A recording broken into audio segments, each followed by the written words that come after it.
pričakujem to, da zagotovo ne bo lahko. Mesta, ki vodijo v Tokio, je samo 6 oziroma 5, ki je eden iz organizatorja.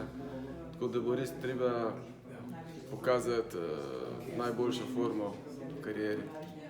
Letos pripravljen sem zagotovo najboljši v vseh teh letih, ampak eno je pripravljenost, drugo so pa rezultati. Tako da veliko tekmovalcev je sposobnih priti v finale in tam bo odločalo od dnevnega počutja do mogoče tudi malo katera proga. Tako da jaz upam, da se tam vse izide in da se uvrstimo v A-finale. Čisto enkrat v A-finalu je pa drugo vzdušje tam.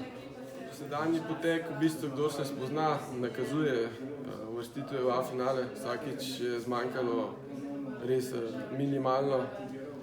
3 mesta vodijo v finale, sem po navadi 4. za Mišo Dlakov, lahko rekli. Tako da jaz sem optimističen. Verjamem, da sem od zadnje tekme do zdaj še precej dodal. Tudi iz tekme v tekme so šli moji rezultati navzgor. Tako da verjamem, če se vse poklopi, da bom lahko zadovoljen.